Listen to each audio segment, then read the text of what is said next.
welcome to WMLT News. I'm Bailey Gillespie. The suspect in a triple homicide investigation was found close to home. Marilee McAuliffe has more. You have anything to say to the families, Mr. Littleton? Are you sorry? 37-year-old Sammy Littleton of Bellefontaine, Ohio, said nothing as he left the West Virginia State Police Barracks. Littleton was charged with the murder of 26-year-old Tiffany Brown of Columbus, Ohio. She was found dead in the home Littleton shared with Brown and her mother, Deborah Neely, who at the time was Littleton's girlfriend. He is also being charged with the kidnapping of an elderly couple, Richard and Gladys Russell of Bellefontaine, Ohio. The Russells sold Littleton a house in 2009, the same house where Brown's body was discovered. Littleton stole the Russells' car and fled to Princeton. The car was later found in the Walmart parking lot on Greasy Ridge Road. State troopers said Littleton made a call from a payphone at the Marathon gas station. He had been camping out in the woods for approximately the last 2.5 days in the wooded area behind the Princeton Walmart. Not sure if it was a combination of the troopers on the ground or our air unit, but he took off running, and after a brief pursuit, he was apprehended by our units as well as the canines. Actually, a canine, one of our state police dogs actually took him down. After hiding out in the woods for about 2 days, police were able to capture Littleton with the help of this dog, Crotus. It's going right there. The next day, Littleton looked down while moving through the cameras and into the courtroom, where he is facing a list of charges. Once inside, Littleton exchanged a few tearful words to some family members, including his father, who just days before received his son's call made from the payphone. All right. In the courtroom of Judge William Sadler, Sammy Littleton appeared nervous. He chose to challenge the extradition back to Ohio. Littleton left the courtroom with his hands and feet shackled and was ordered held without bond. His attorney, Sarah Harmon, didn't say much, except that extradition cases are very tricky. His family left the hearing and declined to comment. After Littleton's capture, Princeton residents are feeling a sense of relief. It kind of was a little threat to the community, but I'm glad to see that he was caught. Since his courtroom appearance, Littleton has confessed to dumping the bodies of Richard and Gladys Russell near some railroad tracks in Valdosta, Georgia, while heading to Florida. Sammy Littleton's hearing will be held March 21st at 1 p.m. However, he could waive his rights and be taken back to Ohio at any time. In Princeton, Marilee McAuliffe, WMLT News. Wildfires rage through parts of East Central Florida. The fires began Monday and since then have destroyed one home and a few hunting camps. The fire forced officials to close down an 18-mile stretch of interstate that was finally reopened Tuesday last week. Fred Jotes, the division chief for Brevard County Fire Rescue, stated that there is a fear that as the wind shifts, the fire could move into more populated areas and that 300 or more homes could be at risk. The cause of the fire is unknown, but the winter's freezing weather and the lack of rain has given the state prime conditions for wildfires. Longest living World War I veteran Frank Buckles passed away on February 27th at his home in Charlestown, West Virginia. His last breath ended a long and robust life. Buckles returned home from World War I and entered the merchant shipping industry. He traveled the world in that profession, eventually settling in the Philippines, where he was captured by the Japanese at the onset of World War II. He was a civilian POW until he was rescued by the 11th Airborne in 1945. Buckles will always be remembered as a patriot and the last remaining veteran of World War I. Here now with this week's Concord Minute is Brett Dodrell. Thanks, Bailey. This week ended Black History Month at Concord. During the month, Concord's Student Activities Committee planned several events to celebrate. The committee had a Hotel Rwanda showing on February 25th and had a showing of the play Dar He, the Story of Emmett Till, which is about a 14-year-old black boy who traveled from Chicago to Mississippi and the hardships that he encountered. Concord students recently attended West Virginia's Higher Education Day in Charleston. The group of students met with 13 members of Congress. Senator Ronald Miller was one of 3 members of Congress that were unable to make their appointments with this group of students. However, Senator Miller has promised to attend an SGA meeting at Concord to make up for his absence. The skiing and snowboarding mini course offered at Concord has come to an end. The class allows students to learn how to ski or snowboard, or if they already know how to ski or snowboard, students can spend more time on the slopes. The 1-credit mini course is only offered in the spring, so if you're interested, make sure you sign up next year. That's it for this week's Concord Minute. Back to you, Bailey. Gas prices have risen an average of 20 cents the last week. On average, gas is running around $3.37 per gallon. It is being predicted that the price could top $4 by this summer. The price of oil is rising, yet companies are also increasing the price of gas that they already have in their possession, which they did not pay as much for. Stay tuned. We'll return with more WMLT News in just a moment.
Welcome back to WMLT News.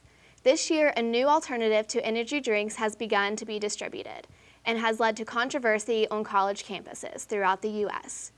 These new beverages, marked as anti-energy drinks, include brands such as Slow Cow, Coca-Cola, Drink, and Mary Jane's Relaxing Soda, all of which are intended to slow down and relax the consumer. The two of these drinks that have met with the most substantial criticism are Drink, for containing melatonin, a sedative labeled as an unapproved food additive by the Food and Drug Administration, and Mary Jane's Relaxing Soda, for containing THC, the active ingredient in marijuana. However, the facts is unknown if there's any long-term effects can result from the use of anti-energy drinks, and we may begin to see distribution in local stores later this year. And here with this week's Concord Sports News is Shane Burris. Thanks, Bailey. The Concord women's basketball team defeated the West Virginia State Yellow Jackets on Monday to claim their first victory in the WVIAC Conference Tournament since 2008. Concord jumped out to an early lead and rolled to a decisive victory, 92-67.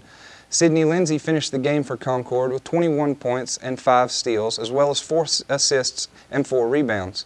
Concord will play West Liberty in a quarterfinal matchup on Wednesday in the Charleston Civic Center. The Mountain Lion baseball team completed a sweep of Urbana University this weekend, winning the games 8-7, 10-7, and 7-6. Concord's record now stands at 4 wins and 5 losses as they prepare for the Savannah Invitational next week. And while the baseball team got its first sweep of the season, the softball team completed its second in a row by defeating Johnson C. Smith University 20-0 and 8-4. The girls' overall record stands at 4-4 on the year. For Concord Sports, I'm Shane Burris. Back to you, Bailey. Recently, Concord students tested their vocal ability and competed against each other at Concord Idol. Travis Sims has more.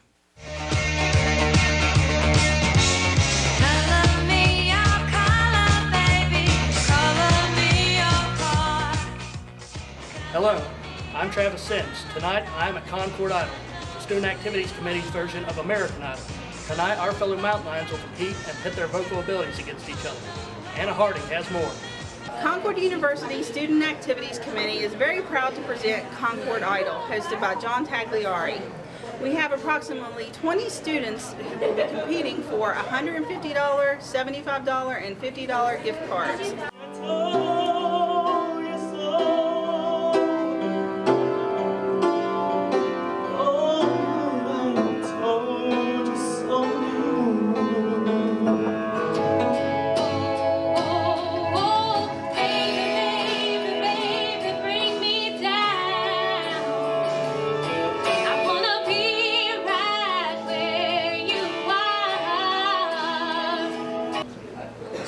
looking at you through the glass. Don't know how much time has passed.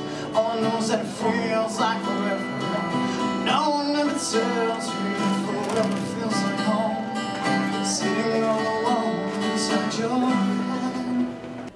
John Tagliari announces the winners. Number 3, third place, getting a $50 Visa gift card. Jessica Bragg. In second place, and getting a $75 gift card.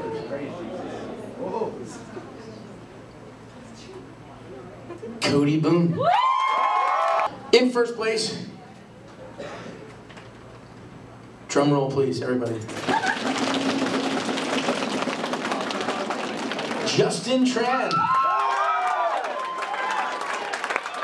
All right, I am here with Justin Trang, this year's winner of Concord Idol. How's it feel to be first place? It was amazing.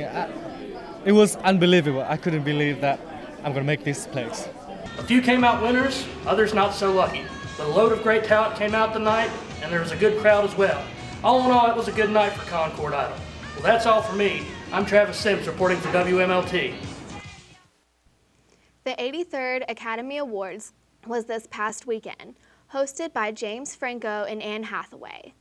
The big winner of the night was the movie The King's Speech, winning 4 major awards including Best Picture, beating movies like Toy Story 3 and True Grit. The King's Speech also won Best Original Screenplay, Best Director, and Best Actor for Colin Firth. The movie Social Network won 3 Oscars, and Toy Story 3 won Best Animated Feature Film. Alice in Wonderland won 2 awards that night, one for the art director over Harry Potter and the Deathly Hallows Part 1 and Inception. Natalie Portman walked away with Best Actress Award for her role in Black Swan, beating out Nicole Kidman. Christian Bale won Best Actor in a Supporting Role for his role in The Fighter. In the middle of the Oscars, they have an in memoriam selection that honors those in the business who had passed away that last year. They honored people such as Dennis Hopper and Leslie Nielsen, but many are upset that Corey Haim was not among those mentioned. That is all for this week's WMLT News from Concord University. Tune in again in 2 weeks. Have a good day.